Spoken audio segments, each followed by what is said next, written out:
Hello, my name is Alyssa Crayola, and I will be informing you today on self-proclaimed messiahs.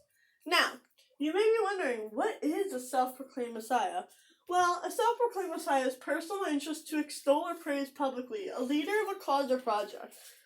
Now, the three most common self-proclaimed messiahs that I'm going to be going over today is Marshall Applewhite, Jim Jones, and Charles Manson. Now, let's start with Marshall Applewhite. Marshall Applewhite was born May 17th, 1931 in Spur, Texas. He was said to be an amazing public speaker, and in 1970 he met Bonnie Lou Nettles, who had a strong knowledge of the Bible and believed that they both were the two mentioned in the Bible. They believed that the human body was just a vehicle, and in able to ascend to the next level, you needed to disassociate yourself that had anything to do with being human. As stated by biography.com, they thought that they came from what they termed the level above human, a physical and literal version of heaven and outer space that they were sent to help others reach this next level. They believe that a UFO will take them away once they have completed their mission. Applewhite and Nettles then began traveling to the United States to find other followers to join their cult. However, it began to gain popularity really quickly, and they began to have over 200 followers in their cult, which Marshall Applewhite really didn't like this. He only wanted the most dedicated people in his cult. And he then said that smoking and drinking was forbidden, and the men had to get castrated. They often wore baggy clothes and kept their hair short to keep their identity and gender a secret. However, in 1985, Nettles died of cancer. Soon after her death, the discovery of the Hale-Bopp comet was founded. It was a sign that a spaceship was coming to take them to that next level and be able to get them off of Earth before it was recycled. On March 21st, 1997, they ate their last supper and took their lives by drinking vodka and barbiturates. On March 26th, they were founded. As stated by History.com, the discovery of 39 victims of a mass suicide, the deceased 21 women and 18 men varying ages, were all found lying peacefully in matching dark clothes and Nike sneakers, and had no noticeable signs of blood or trauma. It was later revealed that the men and women were members of the Heaven's Gate religious cult, whose leaders preached that suicide would allow them to leave their containers and enter an alien spacecraft hidden behind the Hale-Bopp comet. Next, we have Jim Jones. Now, Jim Jones was born May 13th, 1931, in Crate, Indiana. He often went to church with a neighbor since his mother was unable to go, and at the age of 10, he started preaching his beliefs unto younger children. Jones founded the People Temple in 1955 and promised whoever joined it was going to be a utopia. He even aired the church on a local AM station to gain followers.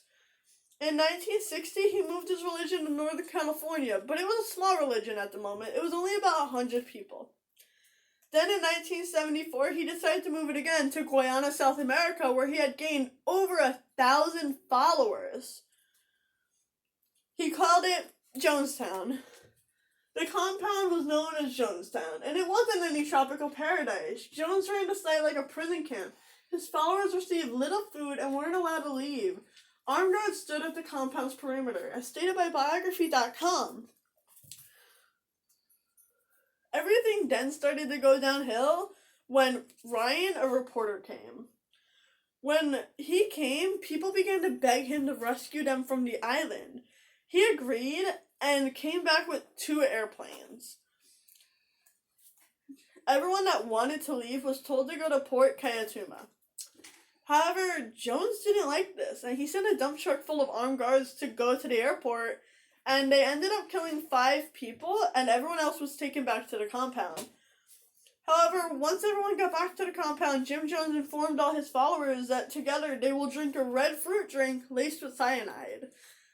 As stated by FBI.gov, a few apparently objected, but in the end, more than 900 cultists, including more than 200 children, were soon lying lifeless on the ground. Jones, too, was dead with a gunshot wound to the head.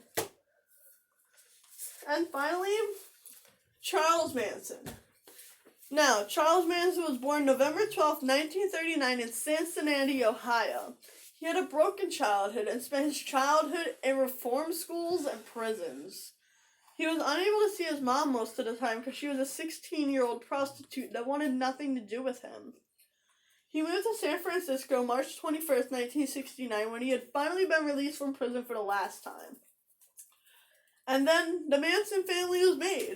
The Manson family consisted of Charles Manson, Charles Tex Watson, Bobby Rosoli, Mary Brenner, Susan Atkins, Linda Casabane, Patricia Krenwinkel, Leslie Van Houten, and Steve Groen, as stated by crimemuseum.org.